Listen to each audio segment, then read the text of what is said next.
Okay, well, we're here with John Neal again. We are doing the offshore sailing seminar. 183 you've done? I think this is 174 since 1976. First one was in Seattle, and this is the fourth one that we've done with Sketchit Valley College Marine Tech Center. Here. Yeah, So, kind of full circle, and we met, it's been 2 years ago when we talked about buying an offshore sailboat. Right, and in this room, In remember this room, we yes. talked about what boats we're selling for and what was Yeah. going on. Wondering now if we were crazy at the time. So, anyways, you know, we looked at 3 boats, Right. bought the West Sail, and we're still quite pleased with it. You were just up on board. We've made some changes. Made some big progress. It's Yeah. finally looking like it's coming together. It is, and it is going to be for sale. Come May, we're going to auction it off. Right. Not finished, unfortunately, which is harder to sell. So you sell a lot of work with clients in that market, but the market's strong. How do you feel about King's Pride, the West Sail 39 that you bought and have been refitting over the last year? We're feeling solid. I mean, I went through your slides here with you and all of our participants. Chain plates, check, all new. Rigging, done. Internally ballasted keel, so no keel bolts to worry about. We've had the rudder off, new steering cables. Like, I'm feeling solid. Like, it's a good design. New mast, repainted Painted, mast, oh yeah. new rigging. New roller furler.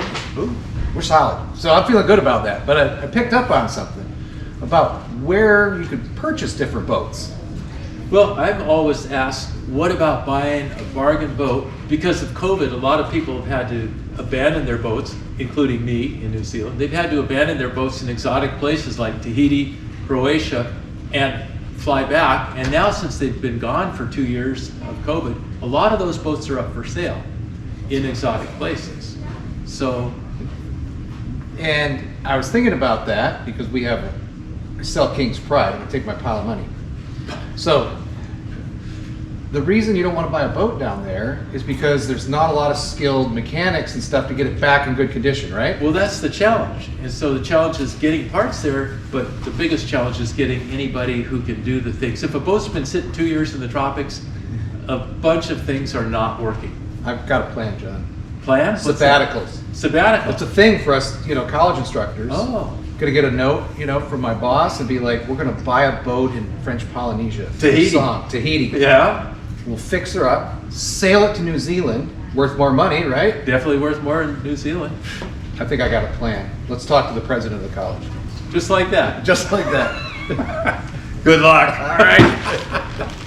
Market the strongest I've seen it in 47 years that I've been helping people find boats. That's good news for me. I told my boss I wouldn't lose all of our money.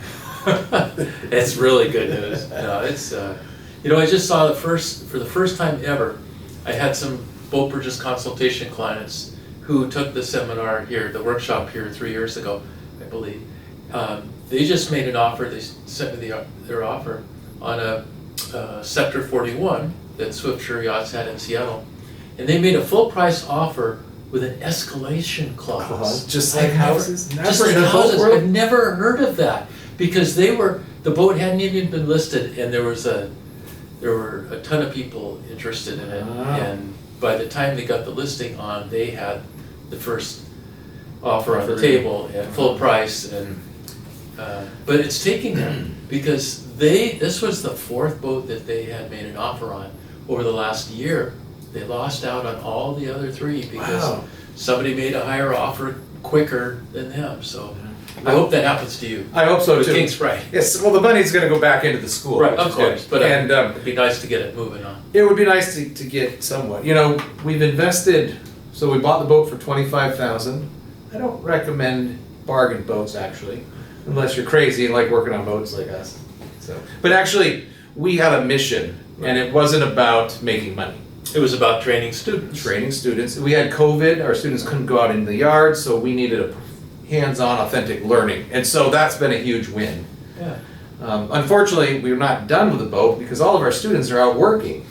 They're employed, which is While they're not mission in school? accomplished. While they're not in school, Right. and so we have made the decision to move on to auction the boat off, and it will not be complete. Right. But I think it's a strong platform, starting from the bottom up. Well, it's got a lot of new stuff, right? Brand Oh. beta engine. New Myanmar. So the Myanmar, the okay. whole drivetrain is new. The Wow. shaft, the packing gland, the engine mounts, the Yeah. strut assembly, like 100% new. Yeah, We've checked the rudder, right. new steering cables. Yeah. So the boat, and we've done the fuel tanks. Right. So, and we're gonna document all of the systems and how and why we've done them for And serviceability. Yeah, and didn't you say that you've done a full electrical schematic for the boat? Yes, we have like 5 different drawings for the electrical system. I've never seen one on a used boat. Yeah, well, in our students, that's part of learning. It's like, Yeah. you gotta start with your wants, Yeah. with a conceptual drawing, and then you gotta get into, well, how long are the wire runs, how big the conductors need to be. I'm the parts guy, I order all that stuff, they're mounting the equipment, and then we hook it up. Yeah, great. The bottom of the boat has been sandblasted and faired, so it's all gonna be new, barrier coat. Yeah, Solid, I think. yeah. The rig was, that was a big one. You walked around on the boat and said, boy, that mast could be painted. And I'm like, no, we're not gonna paint the mast. We had to paint the Bit of mast. corrosion, Oh, it yeah. was a terrible amount of corrosion. You know- When you look at it from the deck, it's like medium. You get it Yeah. down, it was bad. Yeah. So, next time, when you're buying another boat, Whoa, next if you time. have a choice between a hard coat anodized mast and a painted mast, anodization is just For sure. And we're targeting, I hope, we are gonna sell this with a GoPro camera that whoever buys it does the magic 7-year circumnavigation. We got all the people this weekend in the workshop, Yeah. they're here because they wanna go do this. They're here from all over the country. And so, that to me is exciting. We'll set a camera and head out with them. One of the important things, the advice that you gave, and I thank you a lot, was buy a boat that sails decent, that is capable. And has good bones. Bones, pedigree, that's, Robert Bob Perry Perry. design.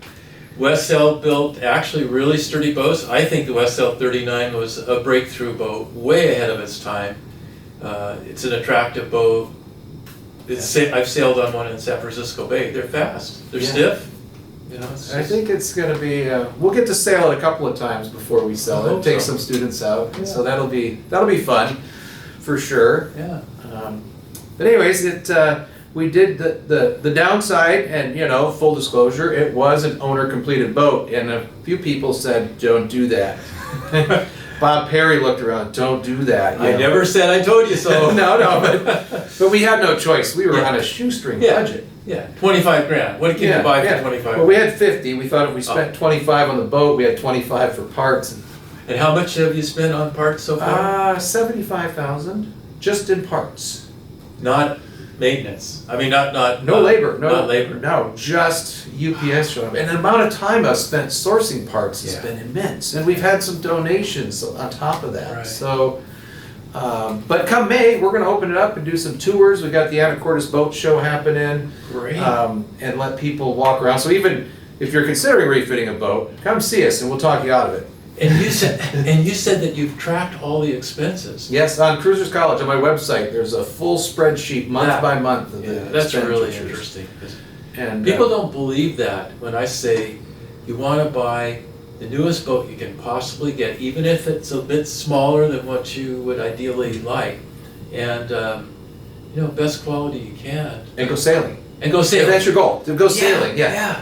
Our goal was to fix a boat and teach students, and so. But if your goal is to go sailing, I discourage you from buying a serious project boat Yeah. because, I can't imagine. We can't. Us as professionals in all our connections, may not You're recoup our getting money. bogged down. Yeah. We're getting. And you've got free students. And we don't pay storage here. Yeah. If it was in a yard, if you're paying lay Oh, days, yeah. can you imagine? Ooh. 2 years of. Yeah. So, but anyways, we're excited, and if you know anybody buying a boat, you can send them our way. Okay, I will. All right. Well, John, thanks for coming up this weekend and doing the seminar, and thanks to all of our supporters for watching the films as we've been refitting boats. And it's a fun journey, and we were glad to share it. I'm glad we did it. Well, we should mention a year from now, next year, because this offshore cruising workshop is sold out. And we're I haven't talked with you about this, but I'd like to do the same thing the same weekend next year.